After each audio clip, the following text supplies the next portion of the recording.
The government is considering to list Petronas Carigali to make Bursa Malaysia more attractive, according to PM Tun Dr Mahathir Mohamad.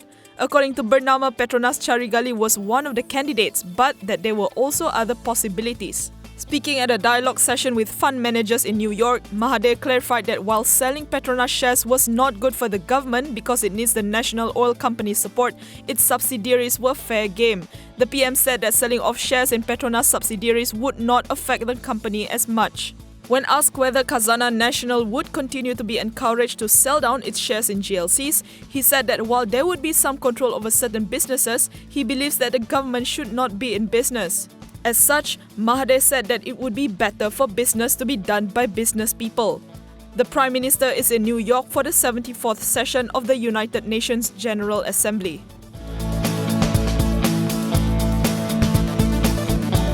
Sapura Energy saw its losses narrow for the second quarter of FY20 to 116.3 million ringgit from 126.1 million ringgit last year on the back of an 87% jump in revenue to 1.93 billion ringgit.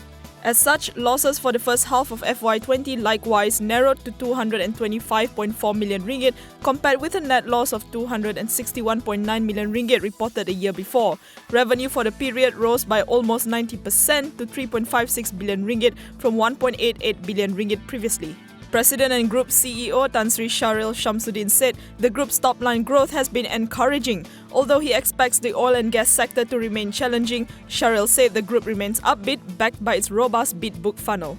Sapura also announced today that it has secured 3 new contracts and 2 contract extensions worth approximately 774 million ringgit for engineering and construction and drilling works across Malaysia, Brunei and Thailand.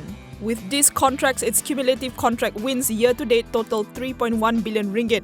Its total order book for the quarter stands at 16.3 billion ringgit.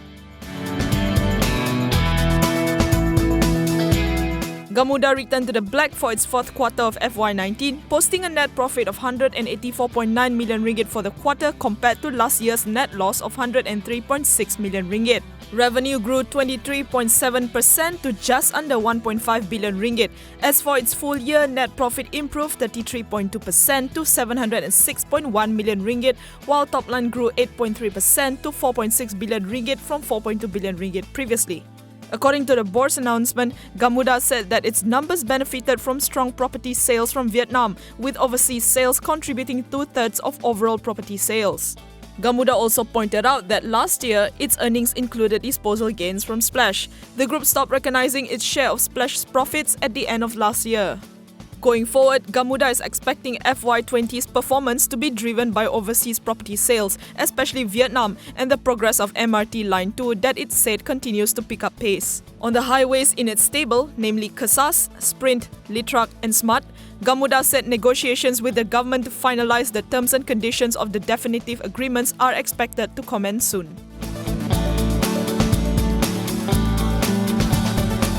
Bursa Malaysia has suspended the proprietary day trading and intraday short selling of Hi-O Enterprise after the securities price dropped more than 15%. According to Bursa, the short selling under PDT and IDSS will only be activated on the morning of September 30th. During the course of the day, Hi-O's counter lost as much as 49 cent or 18% to trade around 2 ringgit and 24 cent. By the end of the day, Hi-O managed to claw back some gains to close 17.2% lower at 2 ringgit and 26 cent, but was the second among Bursa's top decliners. The drop came after the healthcare MLM company reported a 30% drop in net profit for the first quarter of FY20 due to lower contribution from its LMM division. The High Court has dismissed a stay application by AirAsia and AirAsia X in the suit filed by MAHB relating to outstanding passenger service charges.